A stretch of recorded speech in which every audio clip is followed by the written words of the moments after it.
keep reappearing. I feel like I'm almost a voice for the fans because, Les Kiss post-match interview last week was talking about all the positives. All I want and all the fans want is a little bit of honesty for him to come out and say, look, we were really underpowered tonight. If we play like that against the Dragons next week, we know we're not going to win the match. I just want a wee bit more honesty instead of just trying to paper over all the cracks. And, they're going to reappear again when they come up against Wasps away, when they come up against La Rochelle even at home. So, yes, results have been good, but performances just haven't been good enough. And the expectation from the Ulster fans is always there. I need to work on it. We scored 8 tries against the Dragons in the first game this season. Are you expecting a much tougher encounter, though, this evening? I would have thought so. I'd love to see 8 tries by Ulster tonight, but I just can't see it on recent performances. But for me, over the years as well, and also as a player, I always know that going to Rodney Parade is a difficult place to go and score points. And these guys have already proven that. They've beaten the Scarlets at home. They've had a few wins on their own turf. So it just goes to show they're a strong side. And also, when we played earlier in the season, the team wasn't as strong as it is tonight. So, it's stacked against Ulster tonight, I'm not going to lie.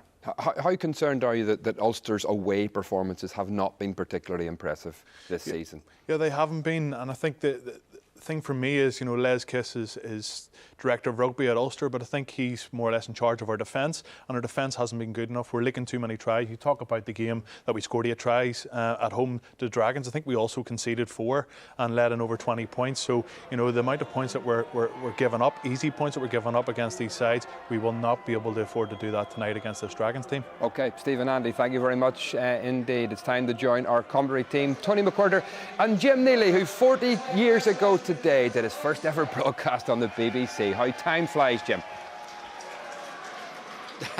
When you're enjoying yourself, Stephen, with a contest of skill and science at Darramore Park between Collegians and Civil Service, 2 great teams of yesterday, and I remember it very well. Well, Ulster made a number of changes up front. Skelk van der Merwe starts for the first time. Likewise, Greg Jones in the back row with Sean Reedy coming back. Behind the scrum, Paul Marshall starts with Christian Liliafano moving back to number 10. Stuart McCluskey returns. Bit of a reshuffle. Tommy Bowe in the middle of the park. And on the wings, Craig Gilroy. On the right and on the left, Louis Ludick. This Dragon side will be very, very pleased to be back here at dear old Rodney Parade. They played 4 of the last 5 games on the road, and starting tonight, they've now got 5 home games in a row, which will give the fans something to enthuse over. The pitch has changed, the ground has changed remarkably over the last number of years, and one of those composite pitches, which is in very good condition as well. Well, Bernard Jackman has kept changes just about to a minimum. Brock Harris and Liam Belcher come into loose head prop and hooker respectively. Otherwise, the pack is the same, with flanker Ollie Griffiths leading the side. Behind the scrum, there's a 17-year-old at halfback, Dan Babos, who's exactly half the age of his halfback partner, Gavin Henson. Otherwise, everything as was. Ashton Hewitt, Adam Warren, Jack Dixon and Jared Rosser making up the 3-quarter line, with Angus O'Brien in the full-back position. And the man in the middle tonight, doing his 73rd league game, is a man born in Romania, but refereeing out of Italy now, and the number 1 Italian official, and very highly rated worldwide, and that's Marius Maitreya. Now there's one Thomas Bowe, who spent 4 years playing and plying his professional trade with the Ospreys, but here he is back in Wales, facing the Dragons. Gavin Henson, typical Henson restart kick, and that's well gathered in by Ulster. And Louis Ludick straight away, the go-to man for the men in white. Paul Marshall, who celebrated his 200th Ulster appearance last week with the first kick of the game. And it's not a bad one. Good chasing there by Ulster and by Tommy Bowe as ever. Back on the Dragon side, Dan Babos, the teenager. Alan O'Connor just taken out of things. Dragon just probing along that narrow side. Babos again. Henson has stepped well back. Well, taken on by the Dragons forward. Bernard Jackman has them playing a very, very interesting style of rugby, and that's Brock Harris, the 32-year-old prop forward from South Africa, makes a decent bit of ground. This is Henson. Lovely transfer. Benjamin gets the ball away, and is it got into touch? Touch judge on the far side has kept the flag down, and somehow the Dragons have managed to keep it in, and that'll be very positive for them. Taken on yet again by the Dragons front row. Babos again misses out Henson. A little wrap round in the middle of the park. Dragons trying to stretch Ulster. who've been susceptible to anybody who plays wide. Here goes Henson. This is better stuff by the Dragons. Nicely away to Jared Rosser, just 20 years of age. It's been all Dragons so far. They're going through the phases. They've held onto the ball. Brock Harris again takes it forward. Narrow side stuff. Aaron Wainwright, who's another youngster, again just 20 years of age, the blindside flanker. Here's the captain, Ollie Griffith. Well, this is good stuff from the men in black and red. Lloyd Fairbrother, the tight head prop this time. Henson. Lovely, lovely transfer by Henson. Good tackle yet again by Louis Ludick. Again, recycled. Benjamin across Ulster's 22. Dragons looking for a quick ball. A little bit of jersey tugging there by a Dragons player. Marius Maitreya right on the money. And that will give Ulster a little bit of relief. And after a couple of minutes, nice to welcome Tony McWhirter. Evening, Jim. Evening, everybody. Yeah, it's also very happy that that breather really left in the shed. Dragons starting very quickly. Pick and go from Brock Harris, gaining them 15-20 metres. And also just guilty just of that slow start, slow line speed as well. And happy to give the ball to the Dragons and let them get settled into the game quite quickly. This was the offence. There's that bit of jersey tugging there. A little bit silly by Lloyd Fairbrother, who should have known better. First line out is Ulster's. They're still inside their own half. This is John Andrew. Well taken by O'Connor. Leliafano. Tommy Bowe. Not given any room in the middle of the park. Marshall. O'Connor gets across the gain line. Good work by the second row. Tiatau in the outside half position to Louis Ludick. Quicker ball now by Ulster. That's nicely done by O'Connor. Good skills. Here's McCluskey. Tommy Bowe. Nicely away. Craig Gilroy. Oh, lovely dummy by Gilroy. Back inside by Ulster's right wing three-quarter. Bowe at scrum half. Kieran Treadwell. Fresh from international duty. Better response now by Ulster. Leliafano. Tiatau. Quick release by Piatow. Schalk van der Merwe. First start for Ulster. Paul Marshall. Nicely done. Gilroy again. In fact, it was Louis Ludick who seemed to have taken a bit of a thump. Ulster driving forward. This is better stuff now by the men in white. Still a man down. Taken on by O'Connor yet again. Referee seems to have the hand out for a penalty to Ulster. Leliafano. Crossfield chip. Gathered in by the Dragons, but the referee will bring them back, I think, for the penalty. And I think Louis Ludick, I'm delighted to say, seems to be fine. But it was touch and go. Yeah, it's a nice start from Ulster. Nice start from Alan O'Connor as well, Jim. Good line out take. And then 2, maybe 3 aggressive carries, and that's what Ulster need. That's what they've been lacking over the last few weeks. Having a forward, any forward who's willing to put his hand up, carry ball, get across that gain line, and with Paul Marshall at scrum half, it's essential for Ulster this evening. It's quick ball and it's clean ball, because the back line that Ulster selected is stacked full of pace and talent. Lovely break early on from Craig Gilroy down the right-hand side. Potentially could have released John Andrew, but cut in, but it's a tip, better from Ulster. Ulster. Tackle late, legs above horizontal, drop him on his back. The referee has issued a yellow card to the Dragon centre, Jack Dixon, for lifting an Ulster player above the horizontal. Let's have a look to see if we can see where this is. Ludick got the ball away. Oh, he just picked Louis Ludick up and dumped him down like a rag doll. No wonder Ludick was hurt. And that was a very illegal tackle. Unfortunately, Louis Ludick landed just about on his shoulder and not on his head or his neck. Otherwise, it might have been a lot worse. So into the bin, and a chance for Ulster for points. That's a crazy decision from Jack Dixon, isn't it, really? Ludick had released the ball, taken himself out of play as well, and Dixon just follows through, but it's that release, Jim, at the top of the tackle and dumping him. That's the bit that's unforgivable. Christian Leliafano with 21 league points this season. Most of the point scoring for Ulster has been done by John Cooney, who's on the bench today. Kicked the crucial conversion last week in Belfast. And that's a very good kick by Leliafano. I'll tell you something, this fellow is going to be missed come the end of January when he goes back to the Brumbies in Australia. But in the meantime, he's put Ulster into the lead. 4.5 minutes gone, and Ulster leading by 3 points to 0. That's a lovely strike from Leliafano into a stiffish breeze as well, Jim, but essential from an Ulster perspective. Now, last week against Treviso, they failed to capitalise against 14 men. they have that chance all over again now. Gavin Henson's hit that quite beautifully. Plenty of height and gathered in by the Dragons. And Ulster, not for the first time in recent seasons, have failed to gather a restart kick. Paul Marshall looking to take it quickly and perhaps sensibly changed his mind, because Ulster have the throw. Knocked into touch by the Dragons. Dragons, please step. Please step. Up they went, and they just got away from Greg Jones and back inside to Benjamin. There it was again, and it was a good challenge there by Ashton Hewitt, the Dragons' right wing. Ulster won the line-out. Nick Timoney, who scored 2 tries against the Dragons in the rout in Belfast earlier on this season. Taken back infield. That's a good kick by Piatow. A little bit of adjustment there by Hewitt. He's come infield and he's got across the halfway line. O'Connor gets out of the way. Screech makes ground for the Dragons. Good defending by Ulster. All the way by Babos. Brock Harris. Ulster back on side. Henson, that's come off an Ulster player. Well gathered in though. John Andrew covering wide. Marshall. Liliafano. Stop, 7. Nice little chip into a bit of space. That's bounced awkwardly for the Dragons. And well through by Craig Gilroy. Couldn't quite get the foot to it though. Got a bit of help from Stuart McCluskey, but the Dragons seem to have regrouped and they've kept possession. Okay, now it's inside. Ulster will want to try to keep them here. The referee is saying no, it's inside, which means the Dragons, should they wish, can kick directly to touch.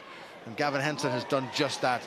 He still kicks a ball majestically, doesn't he? Yeah, he hits the ball like a ball, always has done. And I've been quite impressed with him in the first 5 minutes, Jim, how flat he's taken the ball to the gain line as well to try and get those outside backs. But Jared Rosser did well here. Awkward bounce with Gilroy coming through. And just manages to fight his corner and get the ball back inside his 22 to let Henson kick for touch. Andrew. Marshall, nicely done. McCluskey. Timoney. Back after missing about half a dozen games. Well away by Sean Reedy. That looked flattish. Tommy Bowe took it on. Marshall again. Better stuff by Ulster. That's clever by Liliafano. That's awkward. Knocked forward. Try to think, saying that came off the leg. The referee has judged it to have been knocked on. Tough call on the Dragons, maybe, Tony? I think it was a knock forward, Jim, but nice from Liliafano, also going through the phases, and then it's that chip kick against the quickly up on rushing defence as well. And I think there was a knee and a hand there as well. And Betraya went to his touch judge, who wasn't giving him much help, so had to make the decision for himself, but I feel that's the correct one. 2 Welsh touch judges, Rhys Thomas and Mike English, and the TMO is from Wales, Tim Hayes, vastly experienced. First scrum of the evening. If it does, just stay there. Don't make an issue after this, okay? Okay. Crouch! Dragons just over half a stone a man heavier, and early bind there by Ulster, so all that work completely undone. Scout van der Merwe giving away the free kick, and the referee is saying to him, I asked you not to early bind, and they did. So that was a rather needless reversal there. That's criminal inside the opposition 22.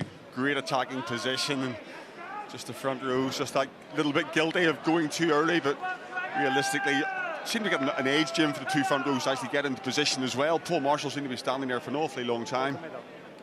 Eventually Betraya just ran out of patience. Well, Ulster have got the line-out, but they've conceded some 30 metres. They're just inside the Dragons' half. Line-out's working okay. Marshall, McCluskey has a typical charge. Marshall again. Sean Reedy, good sidestep. Made good ground. Needs a little bit of help, and gets it now from Marshall. Liliafano. Tommy Bowe, lovely hands. John Andrews slid out of the tackle. Marshall again. Greg Jones. Ludick. Oh, lovely stuff, Andrew. This is Gilroy. Has he got away? It's pretty close. Gilroy has got away. Opening try for Ulster, and a real individual gem by Craig Gilroy. Lovely assist by a couple of people. Lastly, Charles Piatow, but Gilroy had an awful lot to do, and only a player with as much class as Craig Gilroy could have made that score. Yeah, they did a clean pair of heels to be shown there, and Gilroy just had the wheels and had the gas. Marshall coming across, Look at the transfer from Peatown. John Andrew for a hooker, sensational.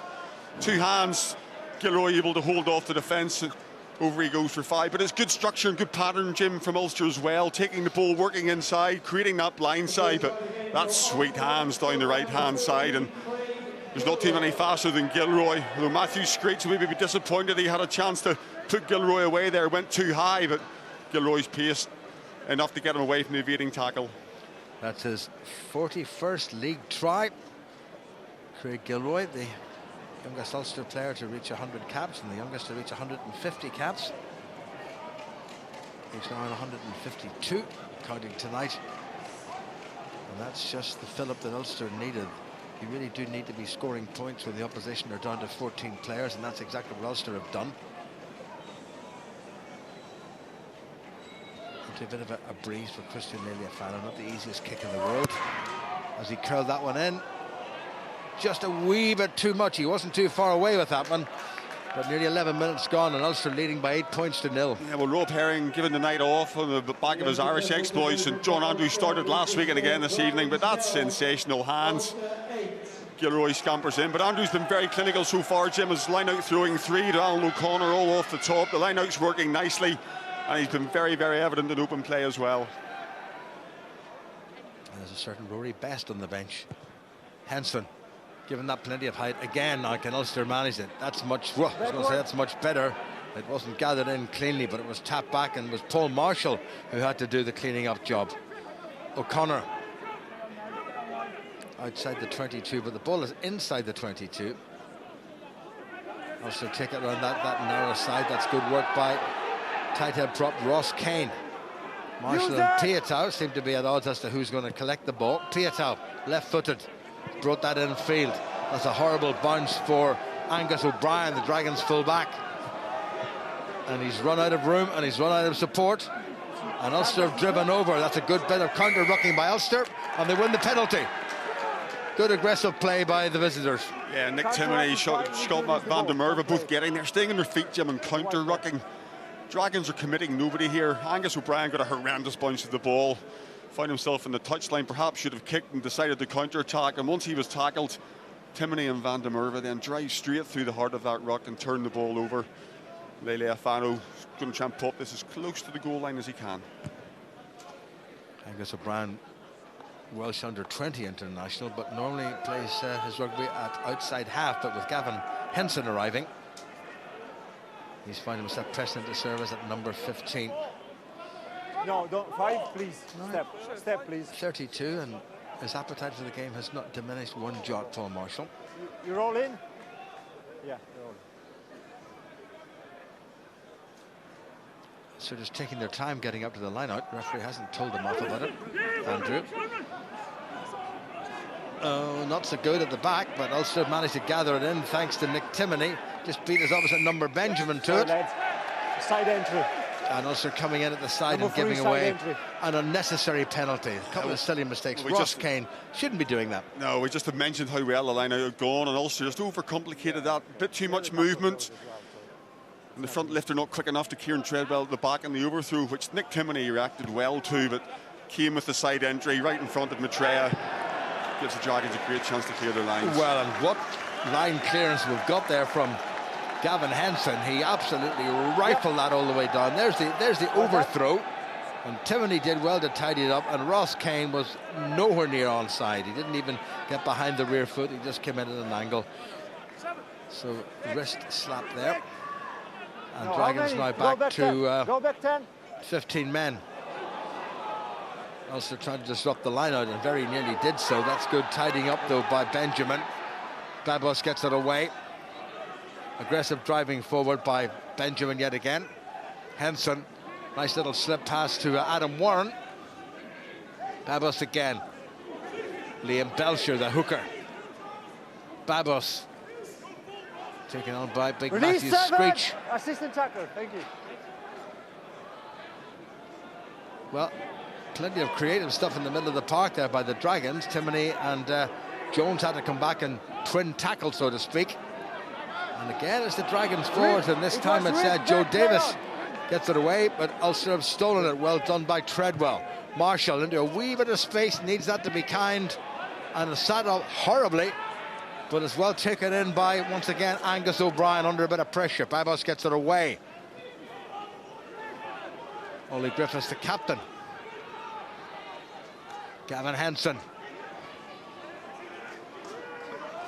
Good work by big Aaron Wainwright, the youngster, and Ulster held him up, and they're holding on to the ball, and they've driven it forward, and the referee's going to give the scrum to Ulster.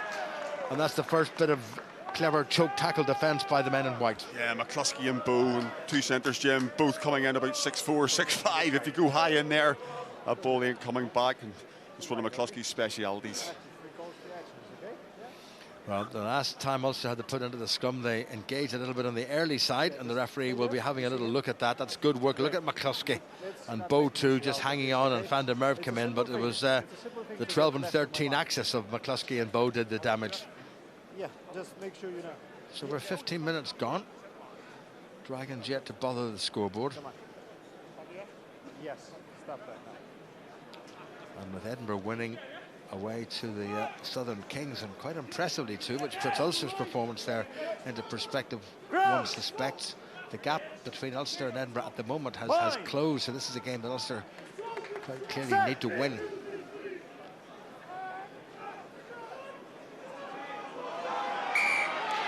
Oh dear, what is going on there? The ball should have been put in a lot earlier.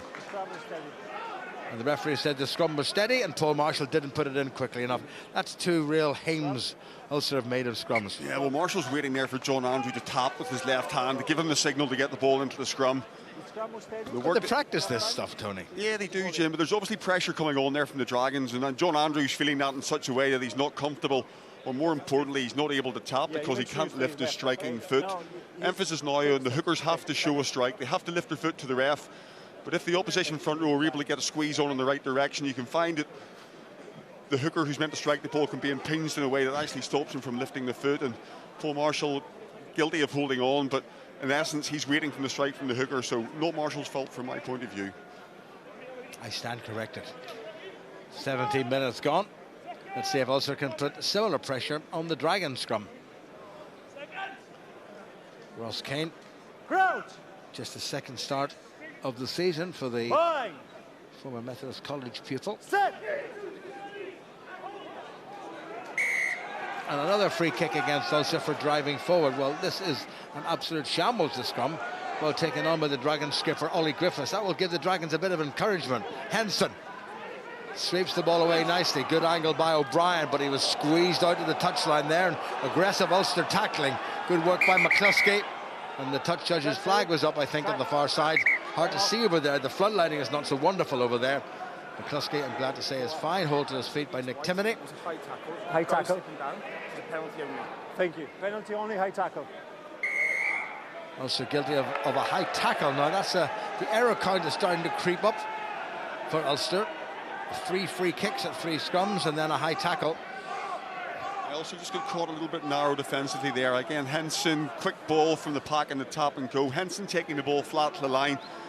Tommy Bow and McCluskey just getting their spacing a little bit wrong defensively, which gave Angus O'Brien just room to go down that side, and Stuart McCluskey then on the rebound, guilty of giving away a penalty. But a little bit more communication from Ulster. It's a new centre partnership defensively this evening. Tommy Bow went over there and well, did he drag the man down by the back of the collar?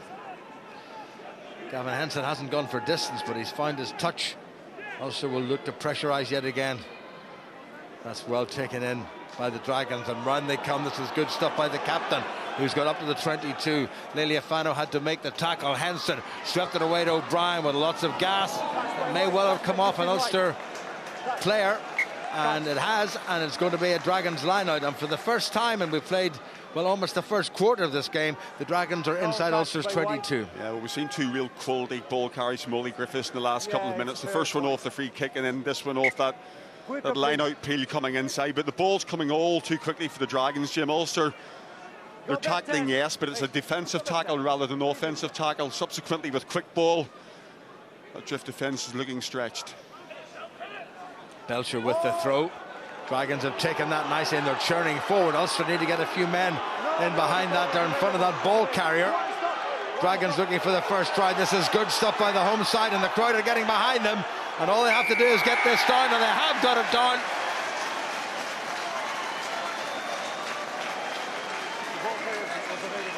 And they're very pleased at home. And I'm pretty sure it was number 5, Matthew Screech, who's got the touchdown.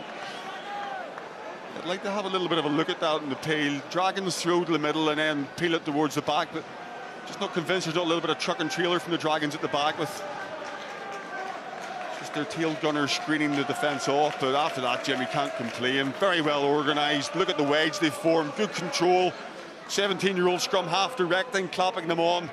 They knew exactly where the goal line was. Matthew Screech dots it down. Superb forward play by the Dragons. And it all came from a series of Ulster mistakes. Ulster gave away penalties, free kicks, allowed the Dragons to get into the 22, and they're well and truly punished. Ulster have gone 8-0 up, but have lost all their concentration. Yeah, I wouldn't mind having a look at that right back from the line out. It's Welsh director's not showing us all the clips. I'm just not convinced there wasn't just a slight infringement from the Dragons at the tail of the line out as they rolled that round the corner, blocking off Ulster from getting at the ball. But once they got it going, there was only going to be one result. With this to close the gap to a single point. Henson, little hop and a step. Oh, and he struck that quite magnificently. So the extras added by the 35-year-old former Wales and Lions outside half. And we're into the second quarter of the game, and it's now Dragons 7 and Ulster 8. And Ulster have to just simply regain their concentration. Yeah, they do. Aaron Dundon, scrum coach, will be looking to get a message on, find out A, what's going on, and then B, rectify the problem at scrum time. Eliafano's put that high, coming down just outside the 22, well gathered in by Adam Warren. Babus to his captain, Ollie Griffith, who's been very prominent. Played during the summer for Wales against Tonga to win his first full international cap. Henson in the pocket, as they say. What a kick by Henson. Deary me, he has still got it when in terms of ball to hand. Ulster took it quickly. Eliafano. There seemed to be something wrong with that on the far side. The Ulster fans not all that terribly happy with the Welsh touch judge over there. Yeah, I don't know what was wrong with that, really. Piatoy let the ball go into touch, quite happy to we might just hear this. I wasn't sure how that's why I stopped playing. So it's a white line out, okay, but I wasn't sure how you start the game. So it's a white line out anyway. Okay. White line out. Well, that's a very insipid answer. He said it was a white lineup, but I wasn't very sure what was going on, so he actually decided to disallow it, which was a bit naughty, I think. And Charles doesn't look too happy either, Jim. Look back on the Ulster side rather untidily.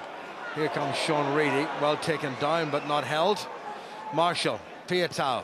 Ulster doing a lot of kicking. That's into a bit of space. This time it sits up nicely for O'Brien. Stop. Back down to Piatow, his opposite number. And he was just inside the 22 and no more, and he's found his touch. Well, this game was always going to be very finely balanced, given Ulster's away record and given the Dragons' home record in this particular season under Bernard Jackman. Yeah, well, let's not forget the Dragons are playing, Jim, with a sizable wind advantage as well. So I think any defensive position they're going to find themselves in, whether it's at 10 or 15, I think we're going to see the ball sent long. It's a nice riposte from Piatoy, 20-25 metres, makes a nice safe touch. John Andrews just asking the referee a little bit of interpretation at scrum time, perhaps. And speaking of scrums, there's an injury to the Dragons' loosehead prop, Brock Harris. But he seems to be fine, so we'll go back to the line-out.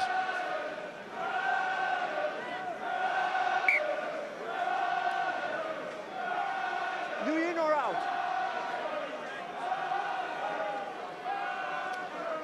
Glasgow 7, Cardiff 13, the latest score from Scotstoun. That's an interesting scoreline.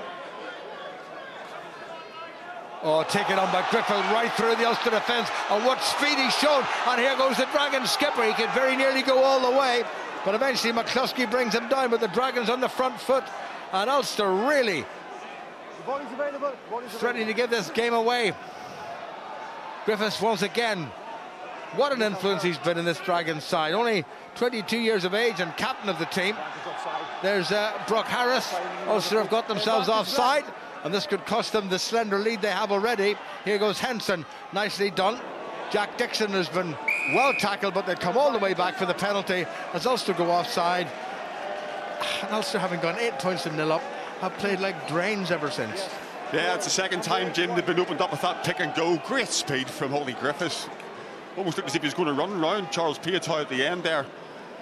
Stevie Ferris made a good point in the build-up to the game. He talked about the defence and Les Case, that's a speciality, and Ulster have been busted open twice. So there's the pick and go, just no competition. Greg Jones then with a hand tackle rather than a body tackle, but look at Griffiths go, nice step off his feet, off his right foot. McCluskey comes back and does well to grapple him down, and Ulster firefighting at this stage, trying to plug holes. There's the boy born in Newbridge, former captain of the Welsh under-20 side, so he's used to captaining sides.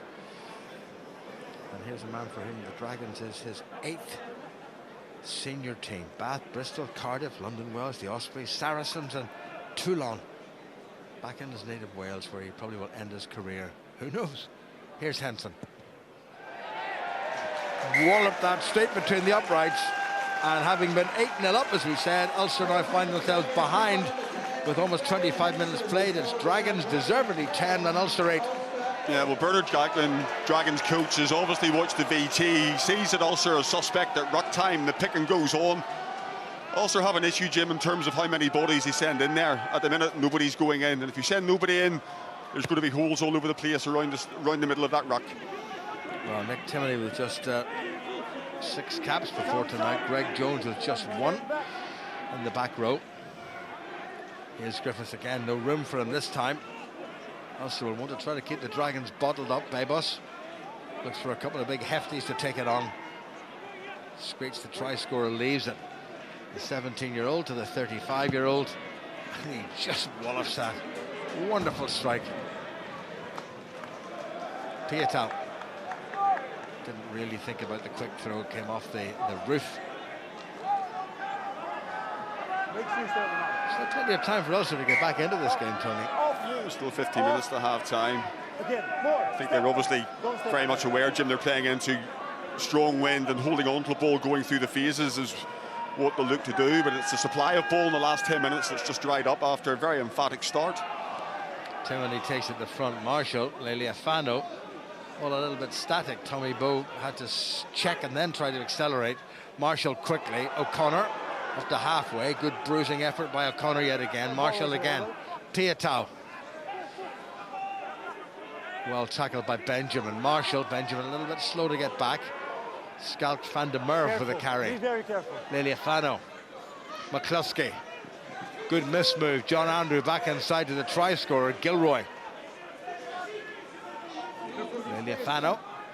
Kieran Treadwell stopped in his tracks. No, go back, push back. Supported by Ross Kane. Marshall decides to kick. Not very well. O'Brien. Well, Jones just fell off him a little bit yet again. This is Liam Belcher, the hooker. Just trying to work a little bit width there. Tommy Bowe with the tackle, a little bit on the high side on Aaron Wainwright, but the referee was right there and he was happy enough. Screech, the try scorer. Oh, this is good stuff once again by the Dragons, and Brock Harris gets it away. And here's Gavin Henson with a fair old bit of zip and a lovely pass. Benjamin gets it wide, and there's the skipper Griffiths again. And the Dragons back row are causing Ulster untold amounts of problem. Referees saying there was no obstruction there, play on, and they do play on. And Ashton Stewart came in from his right wing, and the Dragons now building up a nice head of steam, and they have a wee bit of an overlap here if they can manage it. Lovely by Henson, wonderful stuff. Wainwright in support. Bowe has to make the tackle. All the pressure now once again coming from the Dragons. They have looked so calm and so accomplished with ball in hand. Griffiths yet again. Benjamin nearly got through. Henson, nicely done, little chip, a little bit of a stumble there. This could be a try for Hewitt, and he gets it down. And Aston Hewitt has got the second try for the Dragons. And Ulster in all sorts of trouble. Beautifully constructed by the Dragons. Louis Ludigan just slips Jim just as he tries to turn his body angle from the grubber kick through, but you have to say the Dragons deserve that. Henson to the line, that chip kick through. Louis just loses his footing. Ashton Hewitt in the corner, beautifully constructed. Look at the offload here from Belcher. Brock Harris on hand, two-handed offload from a prop. And again, Ulster find themselves stretched in those outside channels. Simple hands. That man Griffiths again, he's been absolutely everywhere. And yet it's quick ball. 17-year-old scrum half just recycling, hits it up a couple of times. Nicely worked from Henson. Flat defensive line, kick chip in behind. Hewitt's got all the time in the world. Well, patience was the watchword there for the Newport Gwent Dragons, or the Dragons as we must call them now. And the patience paid off and was rewarded. Their second try in this, the first half. And remember, at one stage they were down to 14 men for 10 minutes when Ulster got their 8 points. But 15-man Dragons have now rattled up 15 points without reply. And here's Henson to make it 17. And he hasn't quite managed that one. But they'll not be too despondent. Half an hour gone. Dragons 15 and Ulster 8. Yeah, it's a case, Jim. The Dragons are very, very confident ball in hand. You see Henson again committing defenders. But they're taking the ball to the line. They're willing to offload. They're willing to use their feet. They're not just running at men and going to ground. They're looking to play the ball with pace and keep it up. And Ulster is struggling defensively, really struggling. Well, Alfano puts it long. That was knocked forward.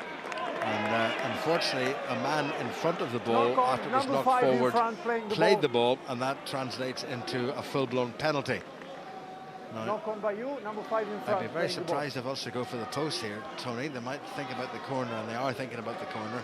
Christian Liliafano, who's captaining the side, incidentally, for the second week in a row. Well, the club captain is on the bench, Rory Best. Number 5. As is Chris Henry and John Cooney and Andrew Trimble. It's the closest Ulster have been to the Dragons line since Craig Gilroy scored the try after just 9 minutes. Black, please take a step. Thank you. 5. Referee asking the Dragons just to make sure that they are observing the space.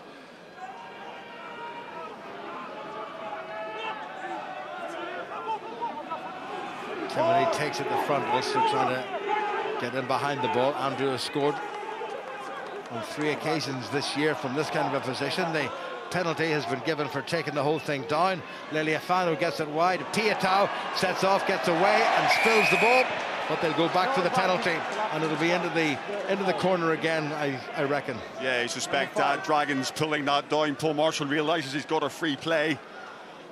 George Piatow nearly got himself away there. Just a little bit of a tap tackle in those ankles, just dislodged the ball.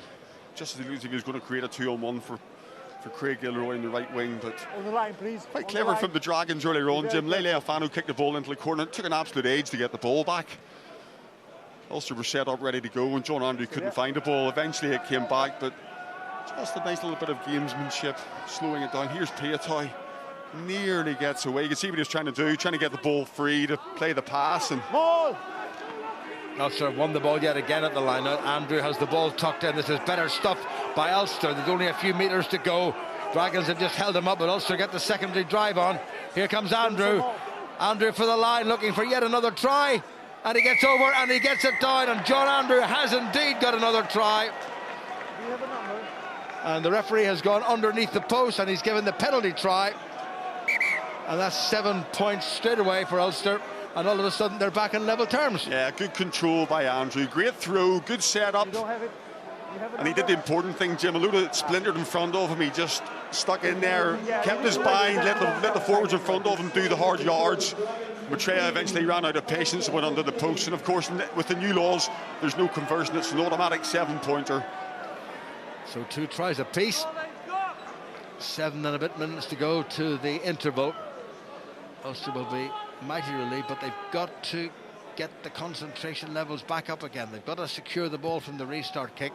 Henson's put it a wee bit long. And that's gone, has it gone directly into touch? No, Louis Ludick plays it.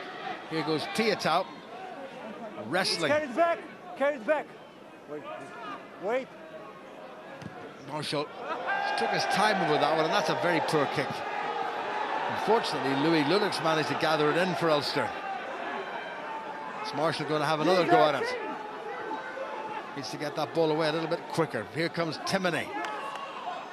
Ulster pack go to ground and leave it behind for the scrum half. Now Marshall does kick. And that ball has bounced and gone into touch. There's a little dark patch over there, which actually means that we can't see the far touchline from our comedy position. So the ball has gone into touch, but it's a Dragons ball.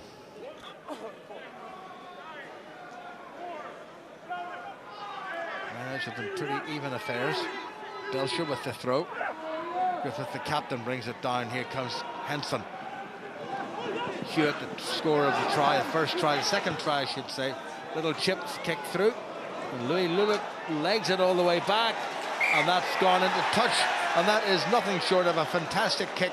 Charles Pietau's not happy about something. It is going to be an Ulster line-out, but my word, what a kick that was down the line from no angle whatsoever. Yeah, beautiful. Just clipped the line as well. Tommy Bowe again, guilty, Jim, in that 13 channel of fending. He caught himself a little bit too upright. Skipped outside. Louis Lulick really could do nothing here. Away, wide. Well, taken quickly by Ulster. No, quiet. Dragons trying to ruck Ulster off the ball, but it looks like it's coming back in the Dragons side, and Ulster managed to concede that one. And here goes Babos again. Dragons looking for a third try before the interval. Ulster will have to be at their very best. Babos yet again. Here come the Dragons piling forward. Bernard Jackman will be so pleased with them. Here's the danger man, Hansen. That looked like it was knocked down away to Hewitt, and he managed to knock it on. And Pietau keeps it in field and slings it back, and away goes Marshall. Advantage over. And he finds his touch. Well, it's heart-stopping stuff, particularly if you're involved with Ulster this evening. Yeah, that was mightily timeful from Paul Marshall. But once again, Jim, it's the Dragons bringing that ball from left to right. Hewitt just throwing away, and you can see what Pietau was trying to do. He didn't want to take the ball into touch and give Dragons the line out, and Paul Marshall, classic scrum half play, sweeping, clears his lines well. It's full now. Hey, come on. Well, the Dragons have got the throw, even though they actually knocked the ball on, so no advantage played by Marius Maitreya. That's knocked back untidily on the Ulster side. Somebody needs to go in and get it, and Lelia Fano obliges. A bit of adventure there by Ulster's captain. Taken on by Kieran Treadwell. Dragons making life tough for Ulster at the breakdown. They're not been all that successful. That's taken in by Hewitt, who gets away from one and then two tacklers, and he's presented it nicely. Babos swept it away nicely. O'Brien on outside half. Here comes Henson. Not the greatest pass in the world. This is Adam Warren. Oh, look at this stuff by the Dragons. Jared Rosser, very alert, took it from the centre. Screech, helped by big Joe Davis. Babos again. The Dragons releasing the ball quickly. They don't hang about at the breakdown. Henson with that little classic. And there's the pass again, and that's going to go dead, and they'll come all the way back for the scrummage. 22 or scrum just outside. It's the first lack of composure, Jim, really, from the Dragons. Scrum called by the captain.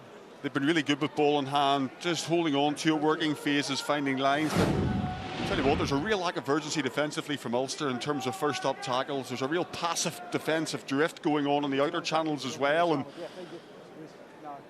I'd like to think there'd be words spoken at half-time in terms of upping your game. I've noticed there, I think, that Sam Hobbs has come on for the Dragons wearing number 18 as replacement tight end prop. In fact, it looks like he's actually moved into the loose head side.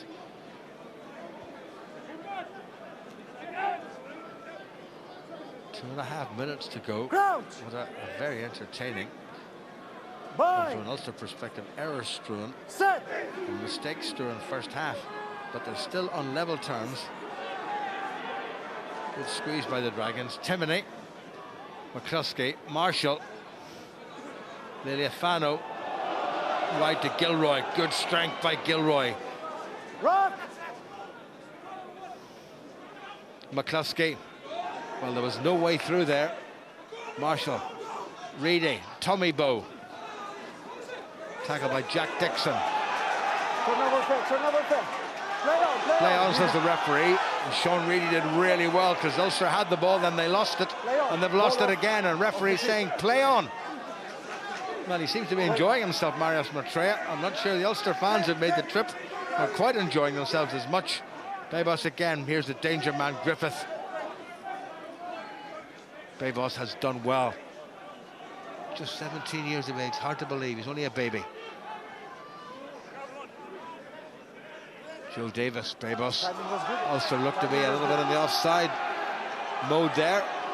And again, the Dragons are keeping possession and using it well. Gavin Hansen. Oh, had a little go there. Very nearly got away from Schalk van der Merwe, who managed to bring him down. Just a minute to go. And Ulster will be very relieved to have got a penalty as the Dragons go off their feet at the breakdown. That's a rare mistake by the Dragons, who've been very disciplined this evening thus far. Yeah, Gavin Henson's marshalled well at 10, but you're right, Jim. Take your hat off to Dan Babos. Babos at 17 years old.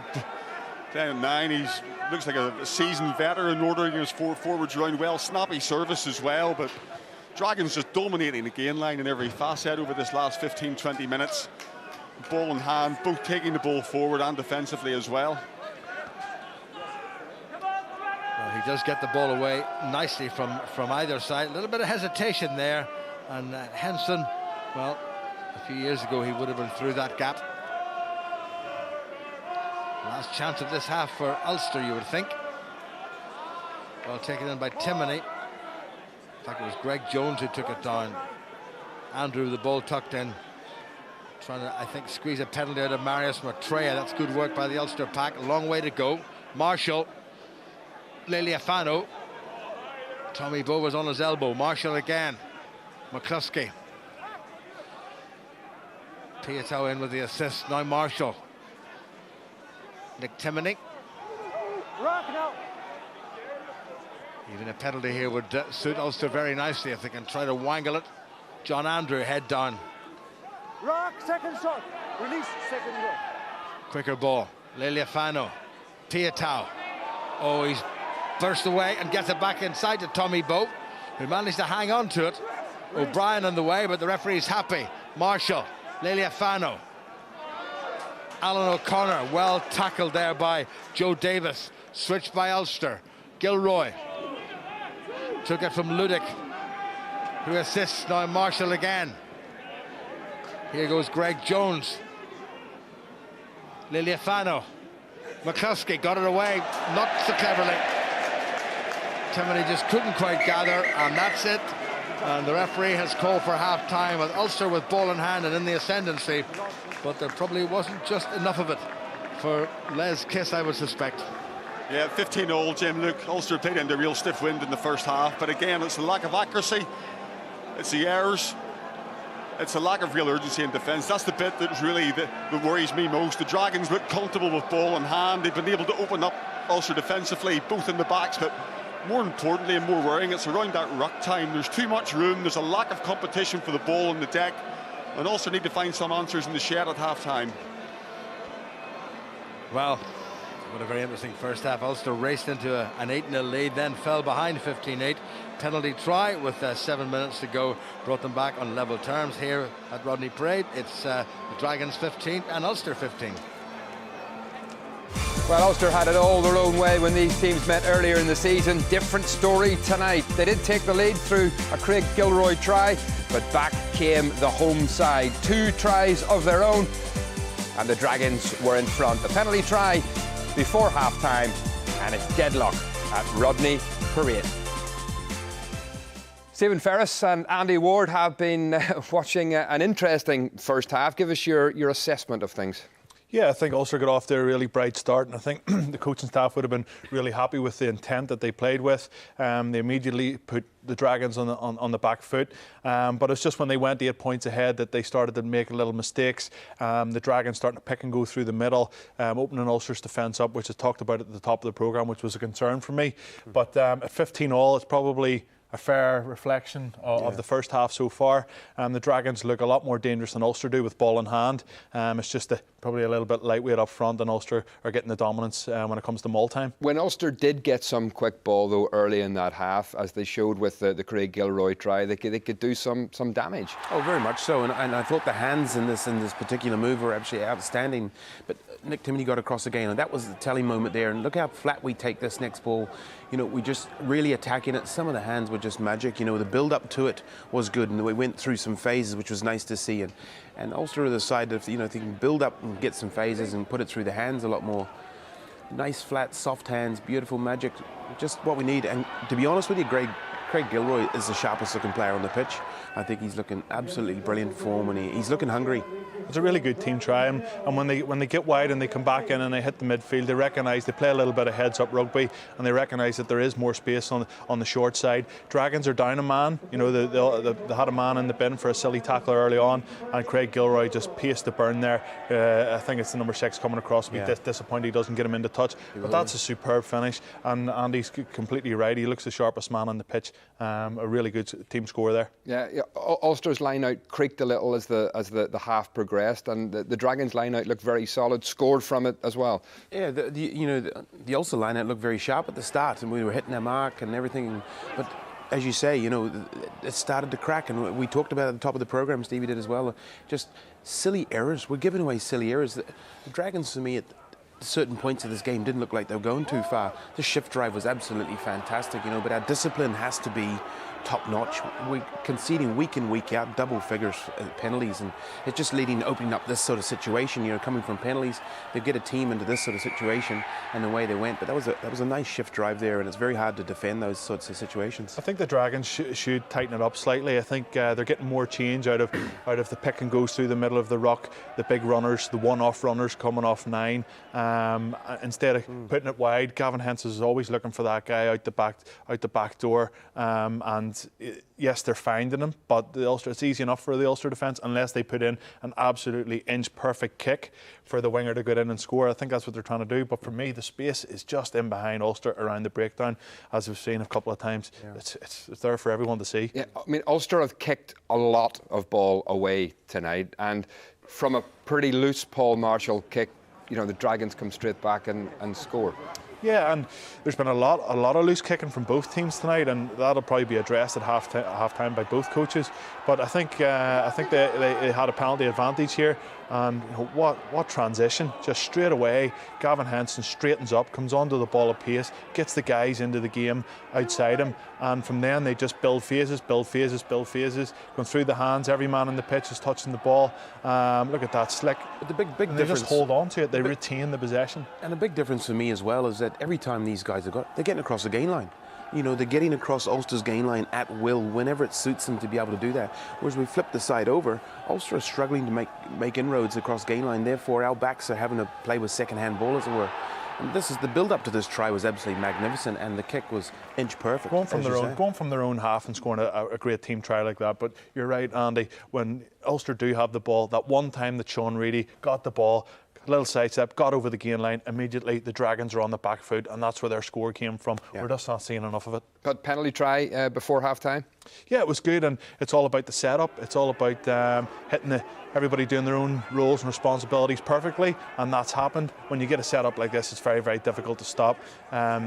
For me, the Dragons probably should have looked at the way Treviso defended a couple of tries at the end of the game last week, or a couple of the liners at the end of the game last week, and absolutely piled into it as soon as they come down. But fair play to the Ulster boys there. They recognised where the Dragons team were soft and they get into them. Well, we heard Les Kiss before the game say he wanted to see a much better Ulster performance tonight. Do you think he's seen that so far? Well, you wouldn't have to go too far, because last week was a shambles. I was sitting at home there kicking the TV, and it cost me a fortune. But I tell you what, they are playing better at times. But they're letting themselves down at a lot of other times as well, through a little bit of bad defence and around that ruck. There's nobody in the gate. And we looked at it last week. They were conceding serious yards. You get beaten on the inside, it's so hard to pick up. You get beaten on the outside, we can pick it up, you know. So, and discipline, penalty count is far too high still. OK, thank you very much, Stephen Andy. For the moment, time for our half-time feature. You've seen him in impressive action in the first half. Craig Gilroy, one of the fastest members of the Ulster squad. So we thought we'd put his love of speed to the test. One of our top bikers found out Craig had just got his motorcycling licence. He invited him to Kirkuson racetrack to see what he was made of, as Gavin Andrews found out. Is Glenn Irwin going to do it? He's got to do it now. Seeley hasn't got a chance of getting past him as they go towards the line. It is Irwin. And that's gone loose. This could be a try, and it is a try. What a start by Ulster. Craig Gilroy. He only passed his test very recently. We had a bit of banter on Instagram. You know, he was talking about how he could tune up his 125. It's wet today, so I don't really know exactly what we could expect of him. I get a feel of how quick it is. You don't be afraid, and then obviously just don't rush into the corners. Just cruise around. Yeah. You know what I mean? Just like you're going to the shop. Yeah. Have a handful of that. Get your bit on it, and then if you want, you can hop on the back of me after. Okay. We'll not do nothing. Like I would have liked to give you a bit of a scare, but I'd probably still scare you. But first he had the chance to scare himself as Ulster's flying wing took control of a superbike for the very first time. And in wet conditions, he certainly got his eyes open. My goodness, scary machine. So quick, so fast. I was just so careful around the corners and stuff, and then you can open it up on the straight. So I looked down, saw about 110, and then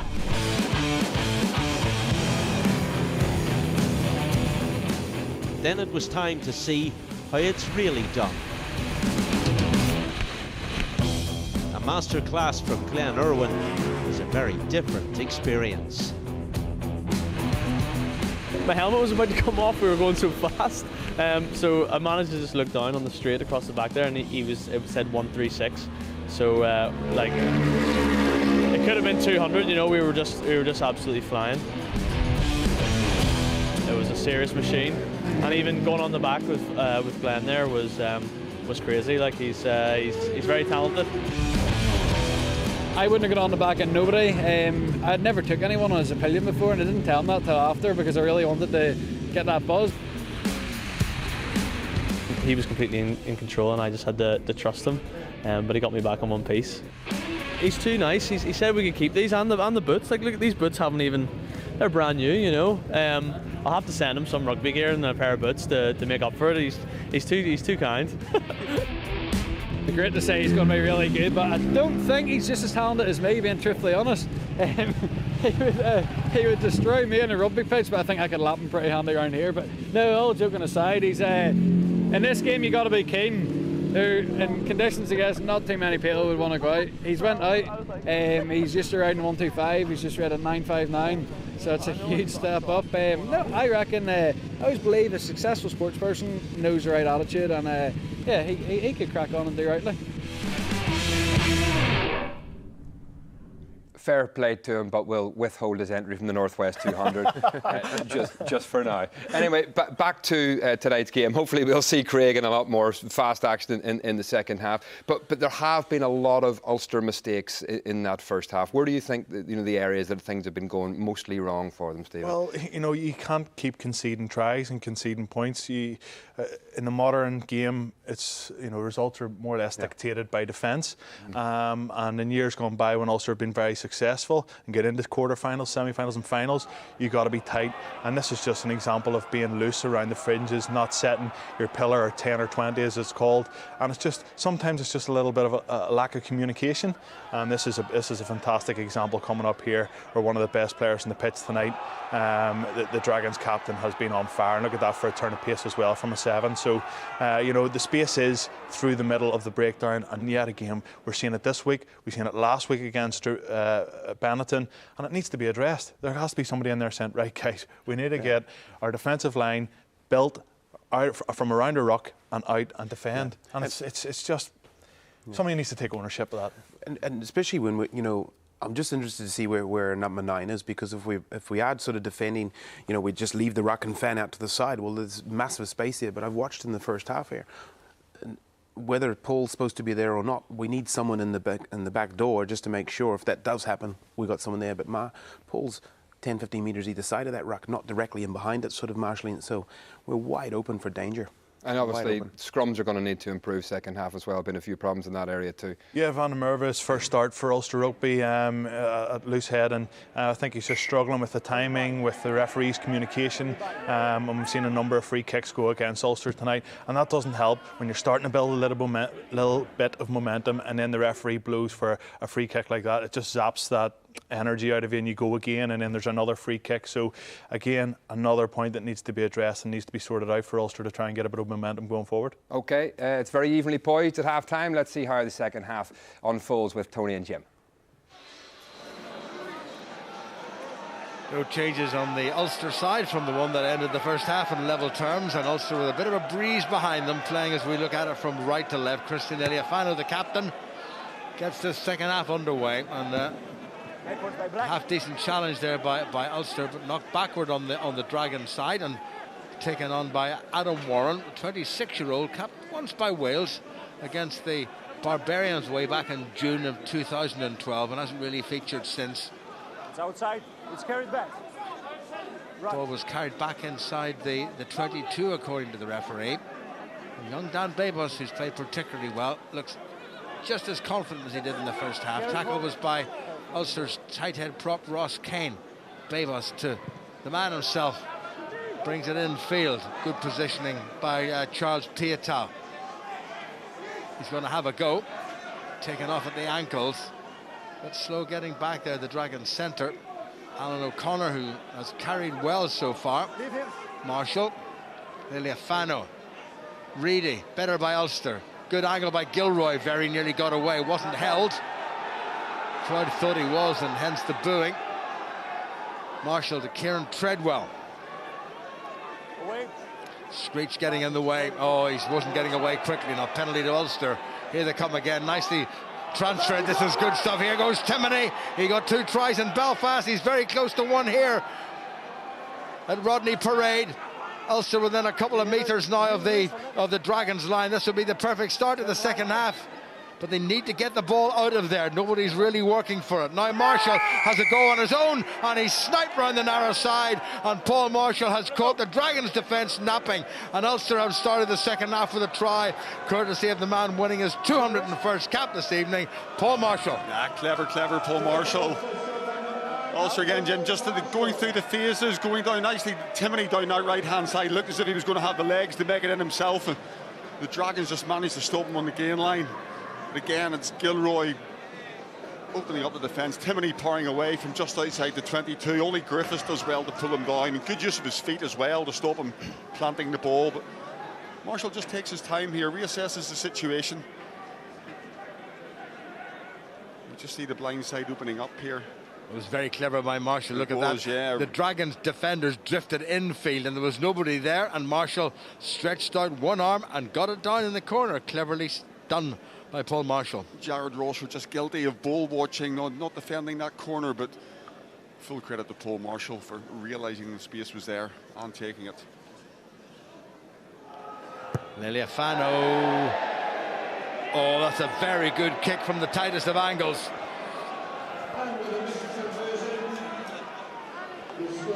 And the last, it didn't quite go to plan. I thought that was in. It was very close. I think it just dropped short, Jim, on the slide. Just losing his standing foot as he went to strike that. But that's the opening 2 or 3 minutes that Les Kiss, I'm sure, demanded from his side. Just a little slide there. Well, I'm glad to say he's all right. Never mind the conversion. He seems to be fine. Here's his opposite number, Henson, with the restart. Piatow. Tackled by Benjamin. Piatow strong enough to present the ball. Sean Reedy. Was 24th man for Ireland last week against Argentina. Liliafano.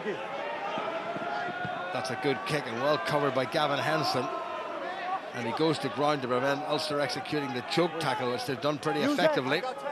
Babos to Screech. Good cleaning out by the Dragons. They've been good at the breakdown. Here's Griffith. Not held. Not held, and he's scrabbled up to halfway. Babos gets it away again. Henson. Aaron Wainwright makes ground for the Dragons. They've responded perfectly. And they're still going. This is Sam Hobbs. Little sortie in the narrow side. Good tackling there by Stuart McCluskey on his opposite number. But Dragons have made it available. Babos, all a little bit flat. Now it's Henson. Benjamin. So I thought that was a high tackle as well. O'Brien decides to kick. He's put that high up into the Newport night air. Backwards by Black, play on. Knocked backward by Black. Louis Ludick gets it now to Timoney. Timoney goes, steps back inside. Good work by Timoney. Slightly overrun there by Tommy Bowe, but Ulster still in possession. They miss out Van der Merwe. Lelia Fano, men out wide. O'Connor takes it up to the 22. Marshall brings it to the near side. Nice pass. Tommy Bowe, beautifully done. A last knock forward, I think, by Ulster, and by Nick Timoney. Passes down round his ankles. Slightly more encouraging there for Ulster. Yeah, very much so. What won't be encouraging, Jim, is the fact that Christian Lefano, Charles Piatow, sorry, is down in backfield, receiving some attention, but promising start from Ulster in the second half, and Nick Timoney very prominent. Piatow maybe just took a bit of an elbow in the back of the neck, but great hands from John Andrew again to release Ludick. Andrew's been very, very prominent this evening. Well, delighted to report that Charles Piatow seems to be fine. The Dragons have got a player receiving some attention at the moment. Bit of a bang to the face there, but I think he's going to be okay. It was the man who was binned in the first half, Jack Dixon. Looks a little bit wobbly. John Gibbs shaking that head of his. There's Kisson on the other side. Dwayne Peel. First scrum of the second half, and it's a Dragon scrum.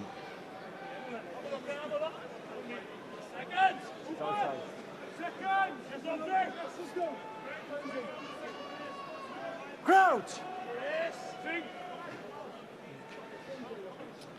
Former Dragons number 8 now with Bath. The playing tomorrow for Wales against South Africa. Yeah. Talupi Falatau. Okay, no issue. The number 8, formerly known as Toby. Left. Stay there. Left again. Stay there. Marius Matres, but fairly fussy about where everybody's going, where they're putting their feet in this scrum. Bring back the days when referee Douglas Heelan in the front rows got up and just got down and got on with it. That will never happen again, though. Crouch! Old men forget. Bind! Set! Interesting grip there that Ross Kane has got, and the referee not happy with that at all. He's called for time off. Let's hear what he's saying. Come here. Come here, please. Come here, okay? Scott van der Merwe's the man he's singling out. The space, you need to give the shoulder out, okay, first of all, okay? It's been issues so far, small issues. Cut it out. Let's play the game. It's a wonderful game. Let's go. Well, it is a wonderful game, and Marius Matres has just underpinned that. It's not so wonderful when you keep having shenanigans going on at scrum time. Let's see if they can get this one right. 7 minutes gone in the second half. Ulster in the lead with 3 tries to 2, remember. Bind! Set! Dragon scrum. Behind the ball, 9 Black. Solid looking scrum by both sides. Dragons told to use it. Good work by Paul Marshall. Has tackled James Benjamin, the Dragons number 8, behind the gain line. Use it! Slow ball for the Dragons, but they managed to set it up. Ulster can't get through. They brought that in field. Ludick calls for it. Took it well. Good tackle by Ashton Hewitt, one of the Dragons' try scorers. Don't hold him in. You want a quick ball, you want me to deal with it. Don't hold the players in. Van der Merwe takes it forward for Ulster. Liliafano. Gilroy. He's come in off his wing. Tommy Bowe's out in the right. Marshall again. Kieran Treadwell. Lazy running there by the Dragons. Now it's a long, long way out, but there is a bit of a breeze. And will Liliafano have a pop at this? It's well within his range, I think. Yeah, certainly within his compass, Jim. Clever from Marshall there at the breakdown, wasn't it? Liliafano maybe going to go into that Ulster right-hand side, down the touchline into the shadows, across that on the old stand. But Marshall knew exactly what he was doing there. Oh, that's a great trick by Christian Liliafano. He's made an awful lot of ground. Yes, Paul Marshall realised there was a man offside. It was the breakdown after this one, and well, he knew exactly what was going on, and the penalty was given against Aaron Wainwright. Paul Marshall just needs to try and get those forwards, Jim, running onto the ball. Ulster still conceding that gain line. Big line out this for the men in white. Andrew. Oh, well taken at the back. That's a quicker ball. Here goes Sean Reedy. Good support by Timoney. Now it's Marshall again. McCluskey. Ulster pressing. Marshall, Timoney. Into contact. Options on both sides. Again, the Dragons slowish to get away. Here goes Greg Jones. Quicker ball now by Ulster. McCluskey. Good support by Reedy. A little bit static. Ross Kane. Tackled by Liam Belcher, the Dragons hooker. Marshall again. Liliafano. Piatow requires two men to shackle him. Marshall. Here goes Jones. Got caught a wee bit high. Marshall. Well taken by Treadwell. Had to stretch. Marshall again. McCluskey. Good tackle by the Dragons skipper Ollie Griffiths, who's had a terrific game this evening. Liliafano again. Bow. Release. Referee tells him to release, and he does. Marshall. Now it's Alan O'Connor looking for his first Ulster try. All the pressure coming now from Ulster. This is phase number 13. Referee saying get back on side. Ludick, nicely done. Back inside to old Twinkle Toes, Craig Gilroy. Quicker ball now by Ulster. Well done by Treadwell. Ulster still moving forward. Here's Jones again, coming into the game a bit more in the second half.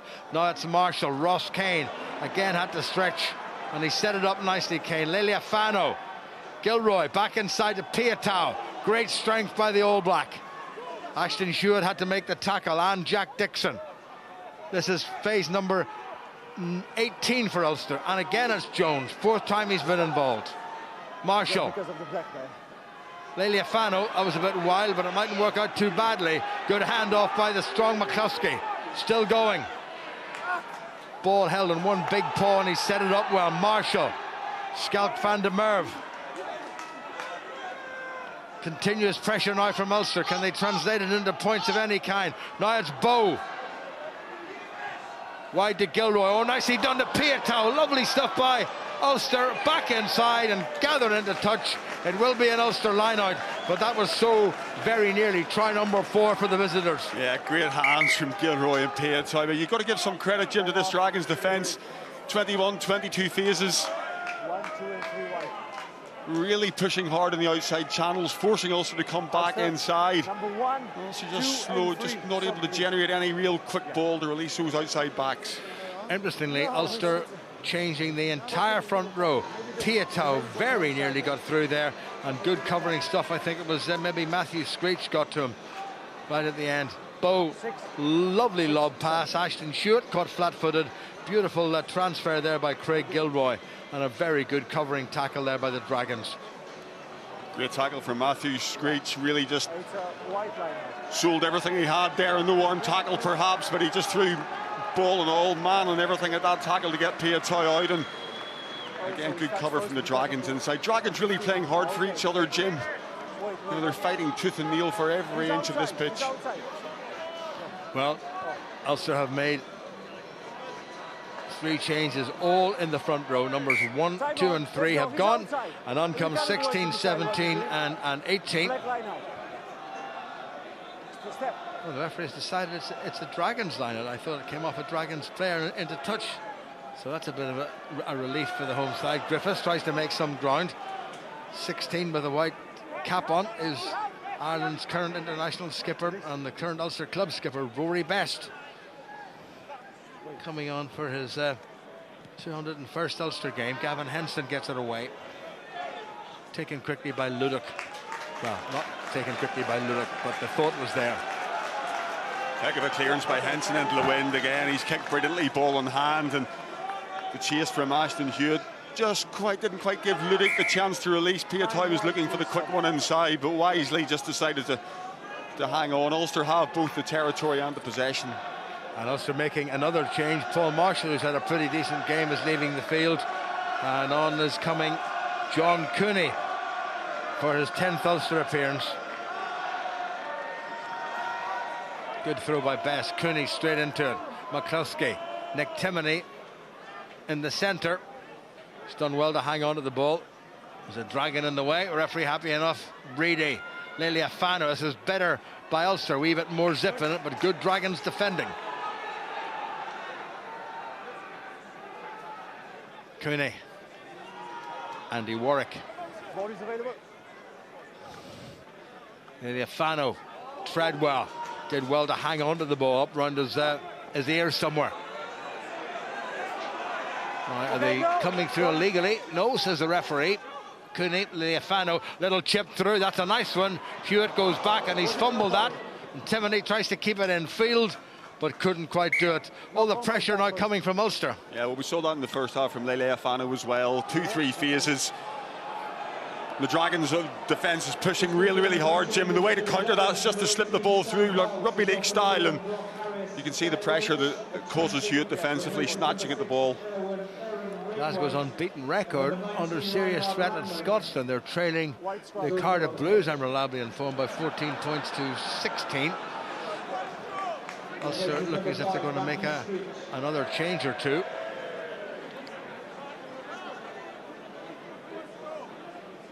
It's a scrum, and it's a scrum to Ulster. Now, a brand spanking new Ulster front row, including Ireland's current skipper with 106 international appearances, right in the middle of it all, Rory Best. What difference is this going to make? Well, that's a good scrum. That is a good scrum. Cooney, Lealiafano. Cooney, nicely done. Louis Ludic, well tackled. Ulster needed to be quicker to the breakdown, and they are quicker there. Cooney just takes his time. Kieran Treadwell had a lot of carries in this second half. Switched by Cooney. Lealiafano. Piatai. Bow gets it away. This is Gilroy. Lovely show by Gilroy. He's going to get a second. Gilroy gets over. The referee's having a good look, and he decides that's good enough for me. And Craig Gilroy gets his second try, and Ulster's fourth. And Ulster have got the bonus point away from home. Yeah, it's much more impressive, isn't it? There's composure on the ball. They're clearing the ball out quicker, and what Ulster and Lealiafano realised there was a mismatch numbers-wise. Had a look up, and it's a 4-on-2. Sweet hands from Tommy Bowe. Gilroy has the man outside him, but happy just to ride the cover and score in the corner.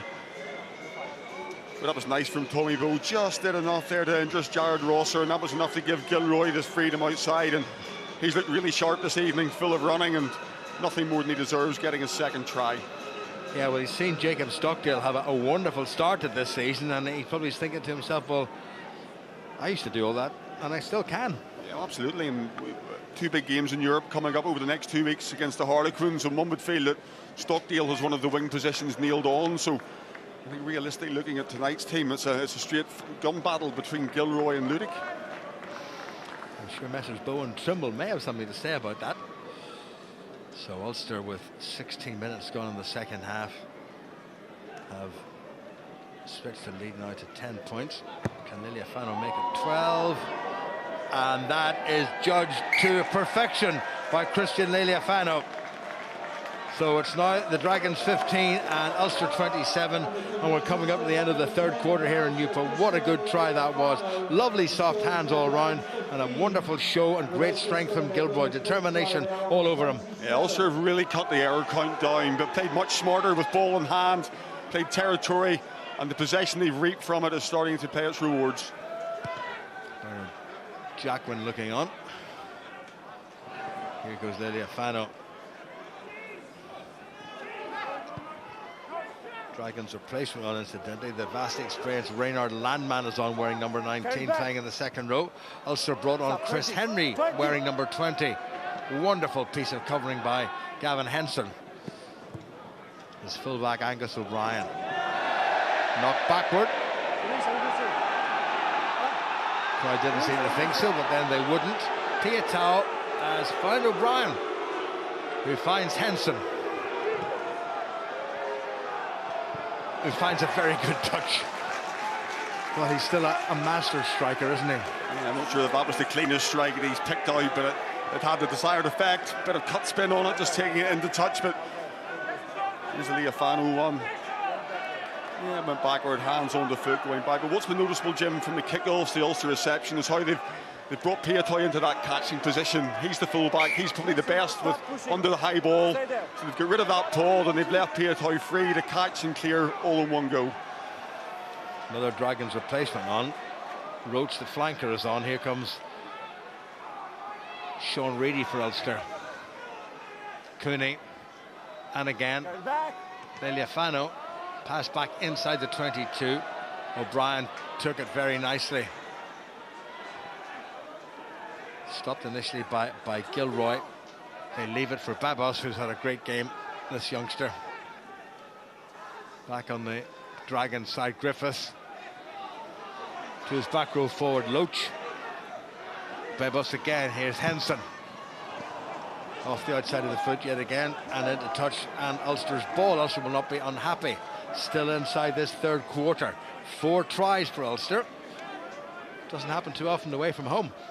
No, it doesn't, but it shows the difference in terms of the Dragons in the first half. We're happy to punt and go long. In the second half, ball in hand, they're struggling to cut down this defence from Ulster, which is pressing much harder. Their spacing is much better as well, communicating, and they're not missing the first up tackles, Jim, more importantly.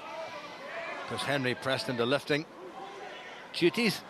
McCluskey, Tommy Bowe managed to get that away rather untidily. Gilroy. Ulster's momentum just slowed a little bit. Leofano. Alan O'Connor. Well tackled by the chunky Lloyd Fairbrother. Cooney. Not the greatest pass in the world, but picked up well by Ulster.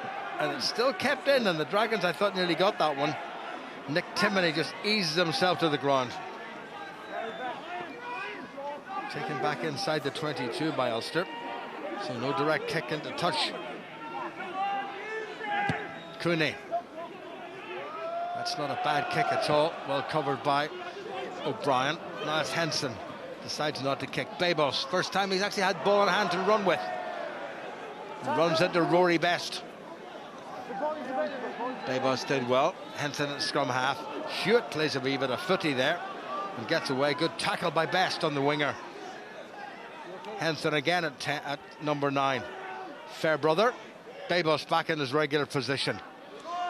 Hobbs up to halfway. Dragons starting to build a little bit.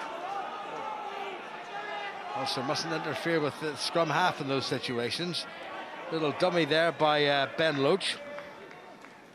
Or Ben Roach, I should say. Again, the Dragons win it. O'Brien at outside half. This is better stuff. Great take by Hewitt. Little chip and chase by him.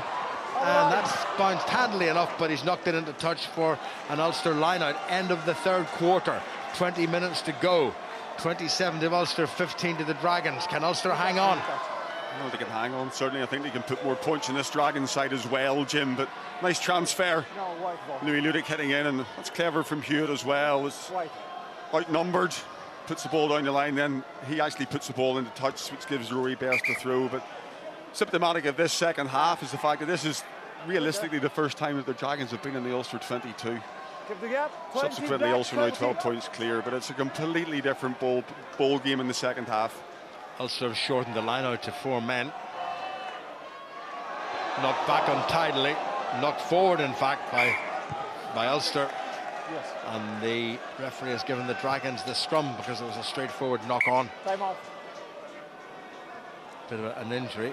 Stoppage there to Ben Roach, the Dragons replacement back row forward. He'll get a little bit of treatment, but the Dragons I think will want to take a little bit of a breather. just get dropped by his own man there, Jim. Rhino Landerman lifting him behind, flipped him up in the air, and then just left him all alone and just got the wind knocked out of his sails a little bit. You good? I think he's okay. Time back on. Black ball, knock on white. In the line. Scrum is going to go to the Dragons. You can hear the referee saying black ball, knock on white at the line out. On the line out, Lindemann or number on the scrum? 19, Ben Roach wearing number 20. A couple of Dragons changes. Sam Hobbs wearing number 18.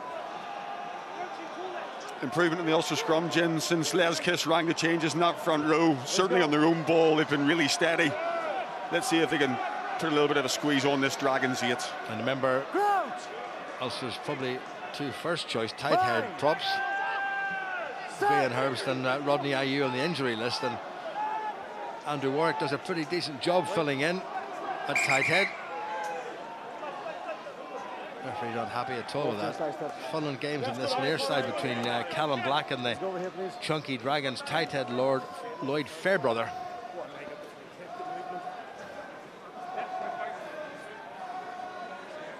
Yeah, that's a good point. I'm pretty sure Rory Best is offering some succinct words of advice to the referee.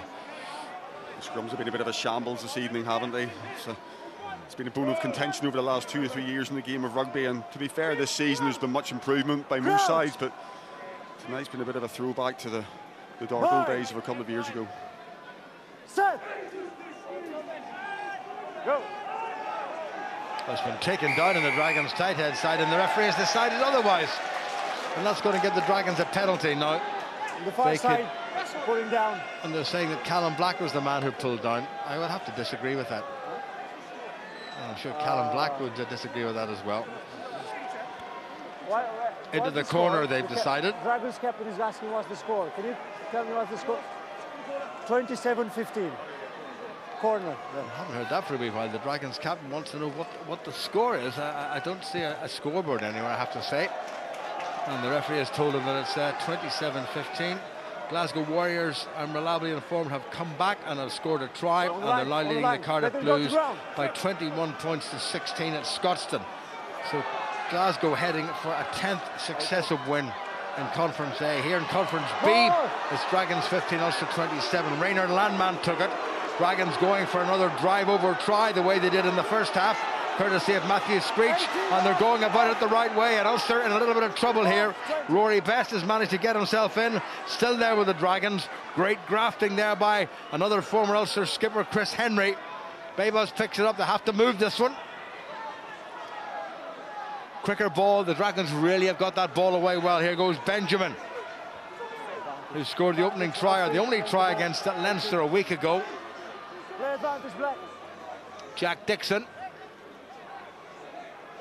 Here they come again. Ulster have got themselves offside, and the referee is playing advantage to the Dragons. Babos again. Fairbrother didn't split up forward. Babos, Landeman. Good solid defending there by Callum Black and by Nick Timoney.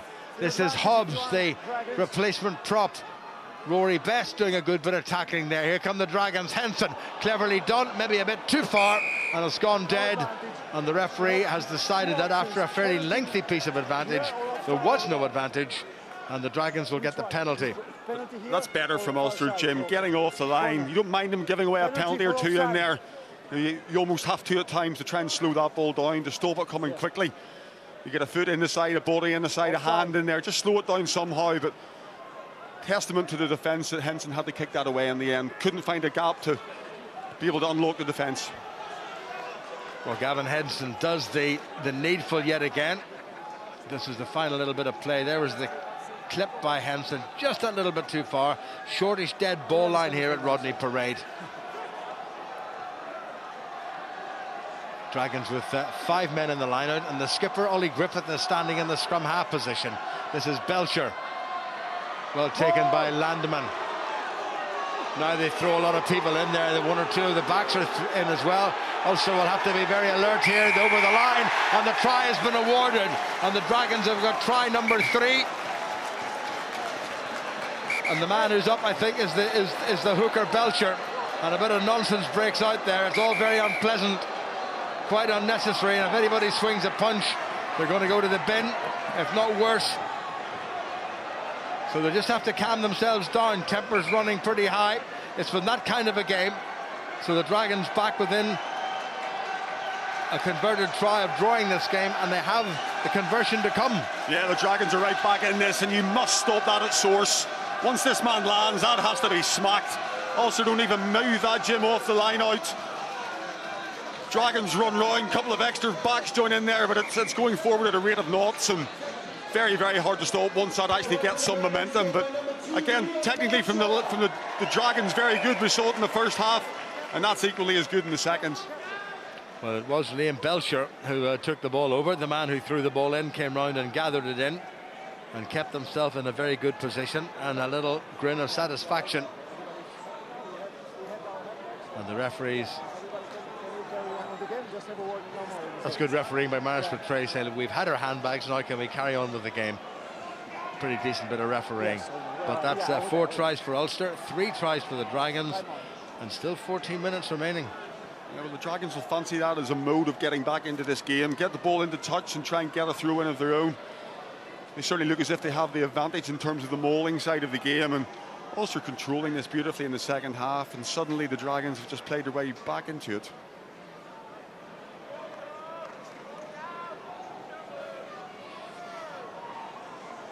Crucial kick this one, because if Gavin Henson nails this one, then the Dragons would just need a converted try to win this game, and there's plenty of time for them. Little hitch kick.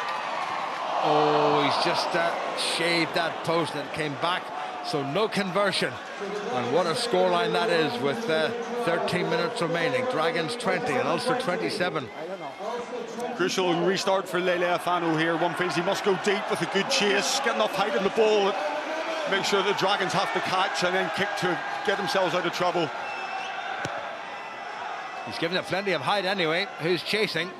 Well, nobody really was challenging. Landman took it, but he's got himself turned the wrong way, and Best gets him and O'Connor gets him.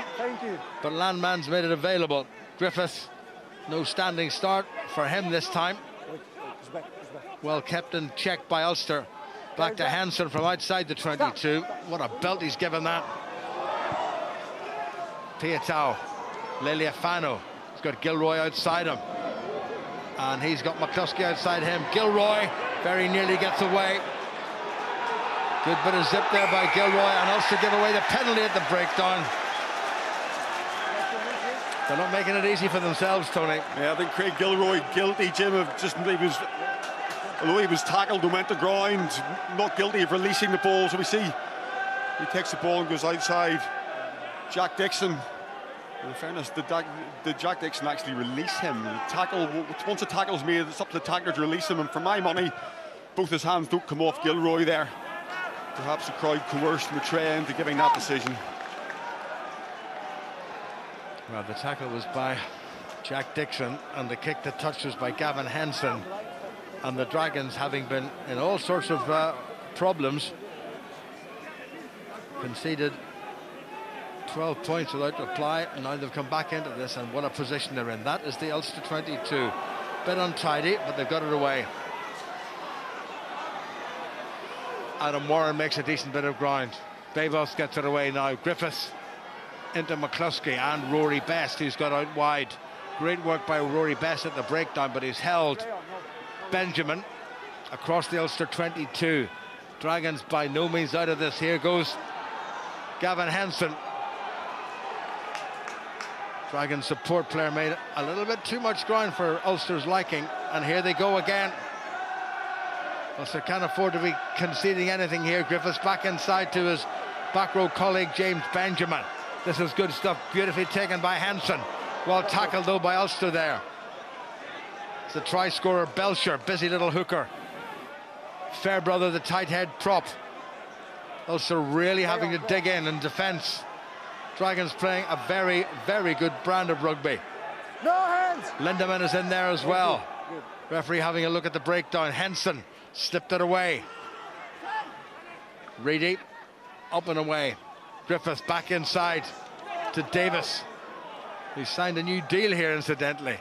And very quickly round, and good stuff there by Ulster in terms of defence, and they might just have turned that one over, and they have turned it over. Here's Piatow. And Ulster really need to be thinking about getting this away. This is no time for heroics. Cooney. Referee's given the scrum advantage to Ulster as Timony makes ground. Sensible option there by Lealiafano, and what a good kick that is, but taken quickly. Gavin Henson's got himself back. Here's the quick man, Ashton Hewitt, trying to get round Tommy Bowe. Ludick nails him. Support was by Adam Warren. Babos, the youngster. Fairbrother. Babos again. Roach at outside half. Henson. Oh, he's got away. Just glided past McCluskey. This could be dangerous. Good tackling there by Ulster. The ball has gone wide. This could be interesting. Slung back inside. Touchdown by Angus O'Brien. And the Dragons may well have got their own bonus point try with a conversion to come. That's a good try, Jim, as you will see, in terms of construction. Marius Maitreya gives it, and it's 5 points, and it's now a 2-point game, but Henson just held the defence, held the defence, held the defence, saw the space, stepped off the left foot, went through, but that needed some finishing. A couple of those offloads and that pass at the end were absolutely magnificent. Oh, he made it look too easy, Henson. The real flat pace is not there, but the skill is still there. And what a good finish that was. And look at that inside pass. And the touchdown was absolutely perfect by Angus O'Brien. And that takes O'Brien incidentally past the 300 points. Wonderful effort there by Rosser. And the pass was beautifully taken. And the Dragons have now got their bonus point with a conversion to come. And this is going to be a tied game if Henson nails this. Well, this game has just flipped on its head in the last 5 minutes. I wouldn't have said that the Dragons looked dead and beat, but with Ulster 27 points to 15 up, they looked in complete control, and the Dragons have just steamed straight back into this. Well,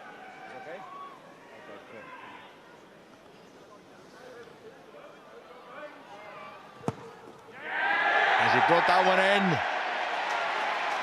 What a kick by Gavin Henson. And the veteran has nailed it. And what a last 8 minutes we're going to have. Even 7.5, 27 apiece here at Rodney Parade. 4 tries apiece, bonus points all round. Yeah, well, Ulster have it all to do, Jim, but Henson's been a major figure in this game, and great score from the Dragons. Ulster put it along. Warren to the man himself, Henson. Piatow. Now, is there a wee bit of magic from Piatow? Well, there really should have been, and that was a very poor pass to John Cooney. Went behind him. Treadwell has left the field, Kieran Treadwell, and Matthew Dalton, wearing number 19, is on for Ulster, the youngster, just 19 years of age, not the youngest man in the park, amazingly. Well, this was quite good by Piatow, and John Cooney couldn't take the pass. The Dragons have dealt well with Piatow this evening. O'Henson's kicking has been very accurate. They've given him no free ball and no free space. That's gone loose. Somebody needs to claim it. Down goes Rory Best for Ulster. Ulster will try to squeeze anything out of this referee now. Chris Henry makes some ground. Back to Lealiafano. McCluskey hasn't really had much of a chance to show his great strength. Here comes Callum Black, good rumble forward by the replacement prop. Now it's Cooney, Lealiafano, Piatow. Up to the 22, Cooney again, Lealiafano. Matthew Dalton straight into action.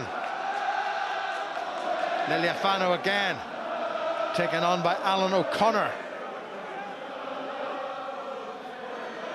Louis Ludick across the 22, support by Tommy Bowe. Lealiafano over the 22, referee telling him to be careful, but he was let down properly. Chris Henry gets into the 22. Gilroy, Reedy. Pass was forward. And the Dragons will get possession. But again, Jim, that's down to the Dragons' defence and how well organised and marshalled it is as well. They're pushing hard in midfield. Chris Henry just a little, Sean Reedy just a little bit over-eager. Potentially Craig Gilroy should never have given the pass either. You could see he was quite clearly in front of him. Well, Ulster need to scrummage this time out like they've never scrummaged all evening. But unfortunately there for Craig Gilroy. A little bit of a misread between himself and Sean Reedy. Stoppage for the Dragons' second row, Joe Davis, which will give everybody a little bit of a breather, particularly the Dragons, who are under a fair old bit of pressure. Yeah, they have been, but they've weathered it, and also have just sort of ran out of steam a little bit in this last 10 or 15 minutes. Dragons really own the ropes, and Ulster were in a position, Jim, to really put them away, and didn't, and the Dragons have conjured up 2 great scores of their own, and this game really is all to play for. Yes, the scores are level, but I think momentum potentially just with the Dragons at the minute, perhaps. Well, Ulster making a replacement, and not a bad replacement coming on. Ulster's most capped player of all time with 224 on tonight. His 225th appearance. Andrew Trimble has come on, wearing number 23 for Ulster. Moves across to the left wing. Crouch. Bind. Ulster really could do with a massive scrum here. And that's not a bad scrum. Good work by Callum Black, and Ulster have whipped them round. And the penalty has gone against Ulster. Right across. Step back on the cross. I think Callum Black was penalised for coming across the front row, and I don't know why they're giving Lloyd Fairbrother a pat on the head, because he was the one who conceded the ground, but it was illegally done. And Gavin Henson has this chance to make a fair bit of ground, as I'm sure he will. Well, he's found a safe touch, more importantly. 4 minutes remaining. Yeah, we just see Callum Black here against Fairbrother, just steps outside him and pops Fairbrother up, and it's the touch judge on this side who gives Maitreya the sign. Everything is crucial now. This line-out is crucial for Ulster. Here's that Liam Belcher. Well taken in by Davis. Doesn't seem to be much wrong with him now. Dalton trying to reach over and disrupt the ball carrier. And the Dragons are playing a very clever driving game. That's typical Bernard Jackman. And here they come again. Oh, tackle was missed. That's hopeless by Ulster. This could be very dangerous. It's gone forward, but the referee says no, it came off a white hand. Here comes Henson. Have the Dragons got the wherewithal to win the game at the end? Here's Jared Rosser, making a lot of ground up that far touchline. Once again, Dragons driving forwards and backs, working well. A penalty would even do them, but they're looking for more. Griffith. Dragons now have the winning of the game within the reach, right underneath the Ulster post. Babos gets it away. Gavin Henson, who's been fantastic. It's gone wide. It's going to be a try. It's Hewitt gets in, and that is going to be try number 5 for the Dragons, and they're going to win this game without a single shadow of a doubt here at Rodney Parade. Well, Jim, you can't argue with what the Dragons have done in the last 20 minutes. Once again, it's that catching, driving line out, but once again, it's Gavin Henson. What a pass. What a pass to Jared Rosser on the left wing, who steps inside. They keep their composure, they work it across the pitch. Babos at 9 for a 17-year-old has been absolutely stunning as well. Just that bust in midfield, nice pass, and even as if it went to ground there, I'm not quite sure if that was a knock on, but the Dragons just recycled. Belcher runs a line, and O'Brien puts the ball in, and Ashton Hewitt dots down in the corner, but also really have been cut asunder in this last 15-20 minutes. Well, at 27 points to 15, you thought Ulster were home and dry. And the Dragons had other ideas. They've now scored 17 points without reply, with a conversion to come.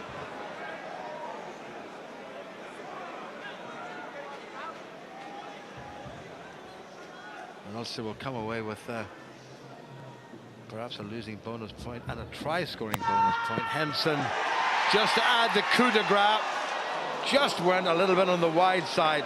So 32-27 it remains. Ulster within losing point, and they've got the bonus point. So, well, 2 points is there for Ulster, but they maybe want more. A converted try could win this game for Ulster. That's not a bad restart kick. Knocked forward. Here comes Cooney. No way through. Good defending by the Dragons. Into the final minutes. Rory Best at scrum half. Leliafano. Piatau, is there some bit of magic there? Here come Ulster yet again. Taken on well by Matthew Dalton, the youngster. Cooney. Leliafano. Rory Best. Head down into Fairbrother. Cooney again. Leliafano. Bow back inside to Piatau, who's been well shackled by the Dragons all evening. Now it's Callum Black. 20 seconds remaining. That's nicely done. Gilroy back inside and then outside. Chris Henry out on the wing. Rory Best leaves it for Cooney. Timoney. Good support by Dalton. Cooney again. Ulster looking for something from this. Referee telling the Dragons to release. Bow. Leliafano. Bow again. Good work by Trimble into the 22. What a finish to this game. What a second half it's been. And what a performance by the Dragons. Release this. Black geography. Not over yet. McCluskey. No way through. Terrific Dragons defence in the middle of the park for Ulster. Taken on by Sean Reedy. Thrust back. Here's Bow again. Tries to get through. Gets across the 22. Good work by the Dragons. Holding Tommy Bow up. Referee saying play on. Leliafano managed to get away. Needs a bit of help. Is there a twist in this tail right at the very end? Offside, Black. Dragons have got themselves offside. Here comes McCluskey. Still there for Ulster. They're within touching distance of the Dragons' line. Take on by Dalton. Good work by the youngster. Set up nicely. Cooney, referee still playing advantage. Gone wide. Gilroy gets a hat-trick. And he's levelled this game up. And he said that the pass was forward, but Ulster have got the penalty. So no hat-trick for Gilroy.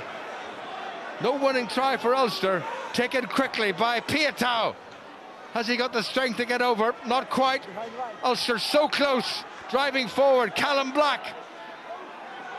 Cooney just takes his time. Ulster driving. Dragons tackling. Ulster set it up. Cooney again. Leliafano gets through. He's going to get the try. Leliafano has brought them level with the conversion to come. What another get out of jail game for this Ulster side, who do give you palpitations and paroxysms.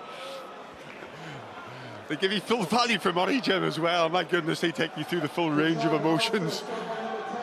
The Dragons look crestfallen, almost like Benetton last week, but they ought to give Ulster some credit there at the end. The composure, just holding on to the ball, just seeking a way through. Big hats off to Matty Dalton as well, for 19 years old. Maybe not the sort of place you expect to see a 19-year-old off the bench, but he's carried well, taking the ball forward, got it back, and Leliafano just manages to find half a yard, half a gap, and skip his way through. And now all set with the all-important conversion to try and win this. Well, he landed one in exactly the same position a week ago with a wee bit more time to go when Andrew Trimble got home before the game went into the red, and Leliafano landed the conversion, but it was easier than this one. And he looks tired. And at the very least, Ulster will come away, if I'm not mistaken, with 3 points, 2 for the draw and 1 for the bonus point in terms of tries. But they want the full set. Leliafano, oh, he's missed it. He has missed it, he has missed it, he has missed it. And Ulster will have to settle for a draw, and they won't be at all happy about that. Some very good bits of Ulster play, some very poor bits of Ulster play. A lot of the plaudits would have to go to the Dragons, epitomised by this man, Gavin Henson, who showed some magnificent touches all the way through. Well, class is permanent, form is transient, and class is permanent, and Gavin Henson has got the class. But what an end to this game. A conversion would have won it for Ulster. They'll have to settle for the draw and 3 points. Final score at Rodney Parade. Dragons 32 and Ulster 32. Well, a 10-try thriller in Wales. I suppose the big question is, at the very end, should perhaps Leo Lafano handed the conversion to Cooney, do you think? Yeah, well, I think just the try fresh legs, but the try that Christian Leo Lafano scored, I think he wanted to top it off with knocking over the conversion. He had it backed himself every day of the week to knock that over. It wasn't that difficult, but you know, Andy Ward, as soon as the try was scored, give the ball to John Cooney, he said. So just because I thought he was a bit tired on his feet a wee bit, you know, he'd played for 80 minutes here, but the build-up to it was fantastic. Just goes to show what Ulster are potentially capable of whilst we're under pressure and really going for it. They're actually chasing the game now and going after it. Makes you wonder why we don't go after the games a lot more earlier on in the pieces, but it was disappointment, you know, because they tried to deserve. It was a good build-up, deserved to finish it. You needed a nice snap hook there, I think, to get that over the crossbar. I mean, yes, it was a long way off Ulster's best performance, but my goodness, you cannot question Ulster's resolve to come back yet again and come back and get a result like that tonight. The resilience, yeah, it's there for everyone to see, but why are they getting themselves into that position? You know, they've conceded 57 points against the Dragons in 2 games. 57 points against the Dragons. You know, that's not good enough. It really isn't. And away from home, we seem to just be leaking soft tries, albeit some of those tries tonight were really out of the top drawer from Dragons. But yeah, for me, I think a draw, maybe a fair result, but I think the Dragons again played the better rugby, a bit like Benetton did last week. Yeah, I mean, what a finish to the game. Yeah, what Gavin a great Henson try. Gavin Henson for me had set the Dragons alight. I think, you know, take Gavin Henson out of that side, I think they look very ordinary. But some of his passes, some of his line breaks and stuff, his timing, his decision making more than anything has been exemplary tonight. So fair play. I'd say the coach Bernard Giacometti very disappointed, but you know, the finishing off like this, we've seen Ulster finish tries off like this as well, and it's good to see. If you're neutral watching today's match, you would have been impressed with the amount of tries. I mean, 27-15 up, and for the Dragons to come back and almost win that match was tremendous. That was the bonus point try. The Dragons surely thought they'd won the game with this 5th try. Yeah, they were celebrating, they were jumping on top of each other, running back towards the halfway line. They thought they had this game done and dusted. Just great build-up play. I think with ball in hand, Dragons looked very impressive tonight. That man, Ollie Griffiths, you know, from minute 1 to minute 80 was electric, and just their multi-phase possession was good. And Gavin Henson, Andrew Trimble seems to go in on someone there for some reason. I'm not sure. I think the defensive line had the inside him, had that cover, and he just maybe needed to stay out, but he was just fresh onto the pitch and made a decision to go in, and I think it was maybe the wrong one. But at the same time, Dragons got the 7 points. Gavin Henson, 5 points, hit the post again. Yeah. But fair play to Ulster. They come back, and I said to you, Stephen, it's not over. It's not over. And they came back and thankfully got 3 points out of the final result. I mean, Craig Gilroy looked electric at times tonight. Yeah. Do you think with his 2 scores this evening, almost could have had a third at the end, is that enough to nail his place down for the Champions Cup game next week? I would like to think so, because he just looks very sharp. He looks, he's got a real spring in his step, you know, and he just looks lively, and he's always looking to do something with ball in hand, and he just injects a little bit of straight pace into that. You know, there's no substitute for speed and power. Charles Peeltow would be the man for that as well, but, you know, it's just the handling tonight I thought was exceptional from the backs at times, you know, and it was really lovely, a lot of soft hands, but Craigie knows where the try line is, and that's key important for a winger. He knows how to finish stuff. And it'd be interesting to see if they go with Tommy Bowe at 13. You know, I thought his handling tonight was really, really good, and he seems to have a lot of players inside him and outside him to put boys through holes, and we all know Tommy's got a bit of gas, but his handling tonight was fantastic, and this is Craig's first try where he just had pace to burn and get over. That's a superb finish there. So there's going to be a lot of tough calls coming into the next 2 European fixtures, but they're going to have to play a lot better than they did tonight to beat the Harlequins. Yeah, I mean, set piece tonight as well, scrum and line out. To be honest, a long way off where it needs to be if they're going to be competitive in Europe. I mean, the Dragons scored easily from the line out, didn't they? You're 100% right. And for me, you know, our backs, it's great. We've got competition. We're sort of wondering about selection. But for me, it's our forward pack. We're just not at the races at times, you know, and it's no disrespect to the guys. I'm sure they're working hard and so forth, but we need more. We need more to set this back line that we have away, and we're just not getting across the gain line easy enough and strong and powerful enough. And these sort of situations, yes, they can be hard to defend, but you've got to grit your teeth and you've got to take one for the team in that situation and collapse the thing at source. I think Tony alluded to it in the commentary, but that's the only way to defend it. You've got to be so aggressive defensively at that point. If you go in half-hearted semi-passive at that, you're going to get smashed. And they scored that. That looked too easy. It looked too easy for They'll me. be disappointed with that. You know, that's too easy in a score for the Dragons there to Plus get them one back similar in the first half as well. One similar in the first half. It was just too easy. So that'll be addressed before next week for sure. I mean, I suppose, look, yes, Ulster have not fired again tonight, but they have got a draw. And on a positive front, if they get themselves into sticky positions in the bigger games that are coming up over the next couple of weeks, they know that they've got the resolve and the resilience to dig themselves out of a result. And surely that must be a positive going forward. It is a positive, Steve. It is a positive, Stephen. But if they played Benetton last week, missing 16 players. They're playing a Dragons team who are finding it very difficult to get results at the minute. And if they play like that against the big, strong sides, they're not going to be in the game at 80 minutes. You know, they're not going to be within a score. They're going to be out the gate with 50, 60 minutes. So yes, they have the resilience there to come back into these games. But as Andy said, I'd love to see them go after these games really early on, lay down a marker. They've got the players in the back line to do it. Yeah. And we just want to see this Ulster team that everybody expects so much from come alive, because the last couple of weeks there's been bits and pieces of it. But we just haven't seen the full package, and that's what we're all waiting for. With some key players coming back, do you think we can see the type of Ulster performance that all the fans are craving over the next couple of weeks in the big European games? I don't think so. We've seen glimpses of it, not just tonight, but we've seen glimpses of it throughout the season. But unfortunately, they've been too few and far between. So hopefully we can get it together, and the players are there. But it doesn't take a Charles Piatow, it doesn't take a Craig Gilroy. It takes 15 blokes. And they all need to be singing on the same page. You get one guy in this team who drops something or goes wanting, then someone else has to cover his tail, and 2 players down the line, we've got a gap. And we can't afford that against big teams, so everybody has to front up and be at 100% individually, and then the collective thing will come, because at the minute we don't have 15 players being 100% for me, and that's where we get let down.